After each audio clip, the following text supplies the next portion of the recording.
This is Book Talk with Corbin. I'm your host. Today I'm going to read to you a letter that was sent from Project 21, Black Leadership Network.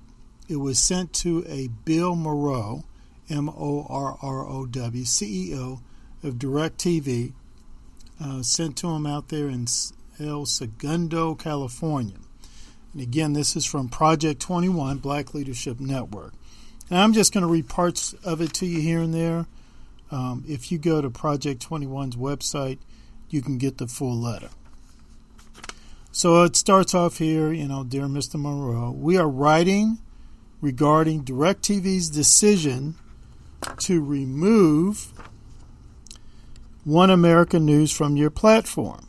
DirectTV has done a tremendous disservice to its subscribers, investors, and free speech by this decision.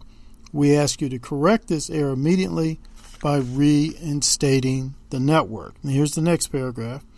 The termination of your carriage agreement with OAN,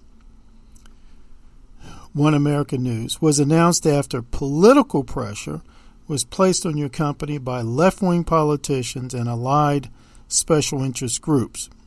Allowing a political pressure campaign to decide which news and information programs Americans will have access to undermines free speech and sets a precedence that only will encourage further demands. This is particularly dangerous as this pressure appears to only go one way, anti-conservative. I agree with them. I agree with their assessment. I agree with what they're saying. It's not a company's role to decide who people should listen to or people who or they shouldn't listen to. The marketplace will make that determination. If people are not interested in One America's information and the way they deliver the news or analysis, they'll stop watching it. And if they stop watching it, sponsors are going to say, hey, I need people to. I don't mind paying you money to do a commercial, but man, if people aren't watching you, it doesn't make any sense for me to do that. The marketplace makes that determination. But I tell you right now, locally, we have the same situation. And when I say locally, I mean in Louisville, Kentucky. The white media here overwhelmingly just always goes to the black liberal, always goes to the black radical, always goes to the black person who's anti-American. And that's why I'm in the process of forming a new organization, a new civil rights organization. It's going to be called Black Conservatives for Louisville. We're not stating, Black Conservatives for Louisville, we're not stating that the black leftists, the Marxists, the socialists shouldn't be heard. They should be heard. We have no problem with that. What we're saying, though, is that stop suppressing, censoring, etc., black conservatives. Stop censoring black patriots. Stop censoring black folks who are saying the government is not our daddy, the government is not our savior. It is not for the white media to say, what they're objectively saying is that only black folk who are anti-American, who are pro-communist, who are anti-free enterprise, those are the only ones that should be heard. Those are the only ones who are legitimately representing black Louisville. And that's just a brazen lie. And that's this kind of stuff, the suppression of conservative folk in general, but black conservatives in particular, as evidenced by this letter, is happening all across the country. All right, let's jump a little bit more into this letter. Project 21 met with DirectTV. At that meeting, I'm quoting here, Project 21 explained how OAN plays a key role in bringing balance to political debate and how it provides black conservatives with a platform to participate in public discourse, an option that is frequently denied to them by legacy media outlets. Next paragraph. During 2021, Project 21 members appeared on OAN segments 66 times, Fox News 36 times, Newsmax 676 times. In contrast, Project 21 members appeared on only one segment of CNN and CBS programming, and none at all on ABC, NBC, or MSNBC. Again, white folks telling us, hey, these blacks are only blacks that should be listened to. They're the only ones who should be heard. They're the only ones who that's just objectively racist, and we all know that. But they have to be called on it. We have to expose them. Locally, we need to contact the Courier-Journal. There's no point in contacting Leo. They're hopeless. Contacting the Courier-Journal, WHAS. Probably need to do a little bit more in the way of pressuring that Louisville Defender. I have noticed that Louisville Defender has been running Larry Elder. He's a prominent conservative coming out of California, and I want to praise the Louisville Defender for doing that. I want to compliment them for doing that. Their editorials still lean to the left, but hey, that's okay.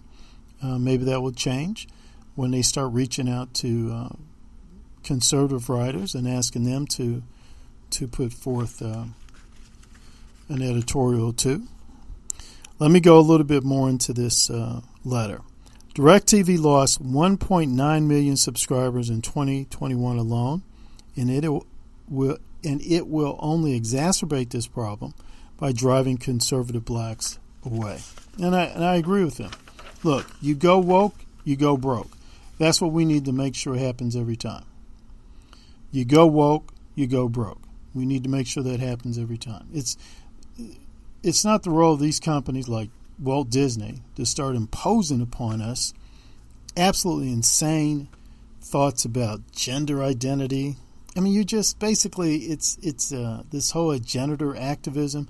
It's an effort to groom children for pedophiles. That's all it is. Just objectively look at it. Just read some good books and research on that, and you'll see that. That's not Walt Disney's role.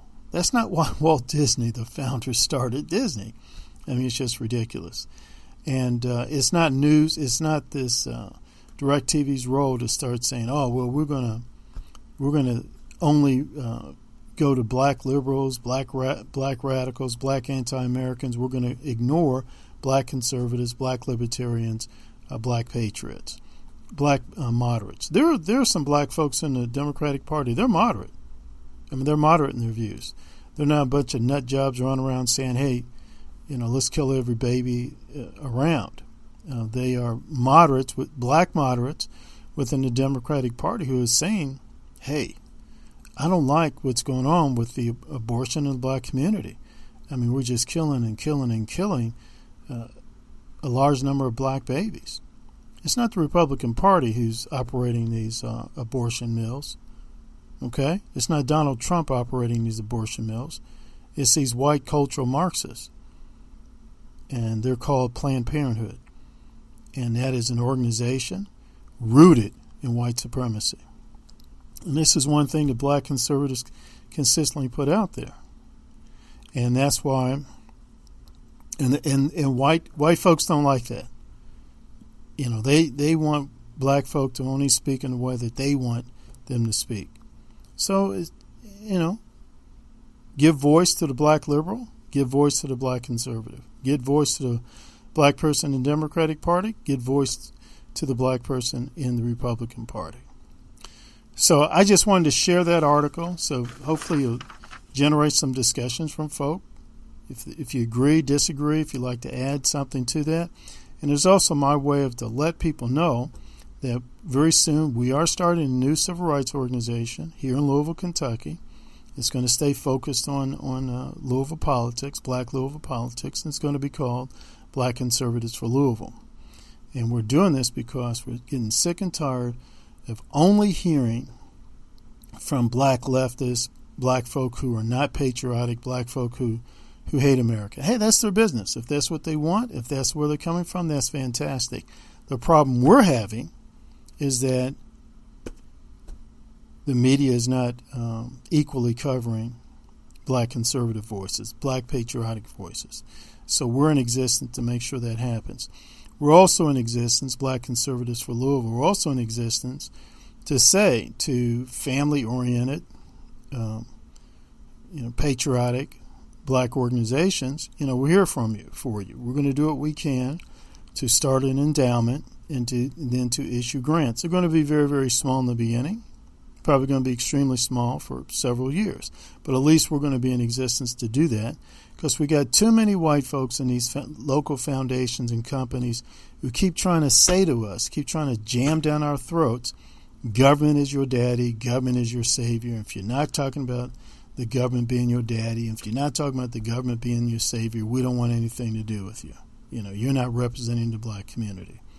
Folks, conservative political thought has existed in America's Black community for decades and decades and decades. Now, you got some Black studies departments or Pan-African studies departments who want to tell you otherwise. Well, let me tell you something. I don't want to call them liars. I just simply want to tell you they're not giving you the complete picture. But that's why we're forming Black Conservatives for Louisville, because we're going to give Black folk and white folk a more complete picture. This is Book Talk with Corbin. I'm your host. Go to my website, booktalkwithcorbin.com. We always need donations. Always appreciate your financial support. And also, we have Book Talk with Corbin, Book Talk with Corbin Sievers as a YouTube channel. Go there, subscribe. We need subscribers. Check out some of our videos and hit like. Thank you.